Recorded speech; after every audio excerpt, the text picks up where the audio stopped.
যারা শহরে থাকি, এই গ্রামের যে সকালের এই কুয়াশাময় সকাল, তারপর এই যে সবুজ শ্যামল ধানের ক্ষেত, এগুলো খুবই মিস করি।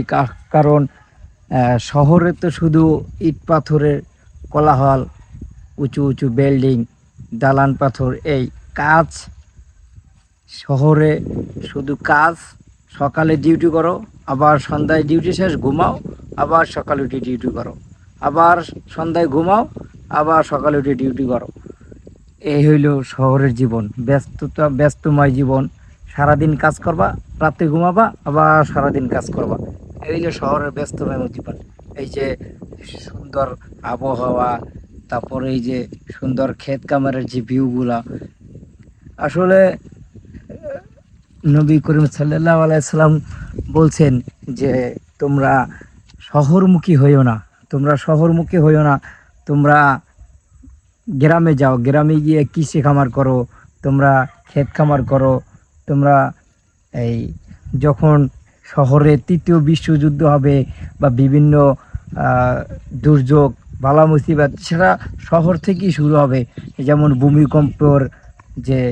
ভূমিকম্পর যে একটা পরিস্থিতি, যে ভূমিকম্প হইলে ঢাকা শহরে 7, 8, 9 মাস তার ভূমিকম্প হইলে মনে হয় কিছুই থাকবে না।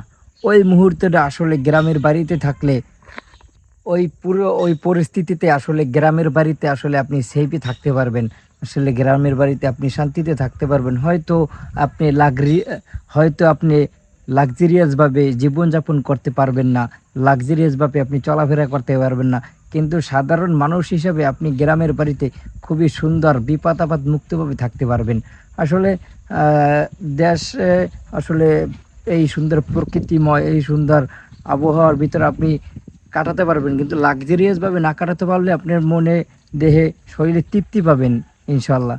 তো আমরা যারা শহরমুখী আছি, যারা, তারা অনেকেই গ্রামের লোকজনকে আমরা ছোট করে দেখি। আসলে গ্রামের লোকজনকে ছোট করার মতো কিছুই নেই। আমরা গ্রামে থাকি, আমরা শহরে থাকি অনেকেই, কিন্তু শহরে একটা জিনিস খেয়াল করবেন, শহরে আমরা কিন্তু অন্যের বাসায় ভাড়া করে তারপরে থাকি। আর গ্রামের বাড়িতে নিজের হয়তো একটু কুড়ে ঘর হোক, কিন্তু সেটা কিন্তু নিজের বাড়ি। আপনি যখন শহর থেকে গ্রামে আসবেন, নিজের গ্রামে আসবেন, যখন আপনি বাবার বাড়ি থাক আর না থাক, বাবার যদি একটা ভিটার একটা পরিচয় থাকে, গ্রামে আইসা নামলি মনের ভিতরে একটা শান্তি।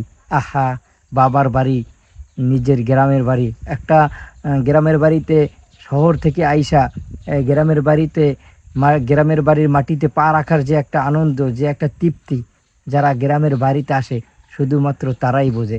হ্যাঁ,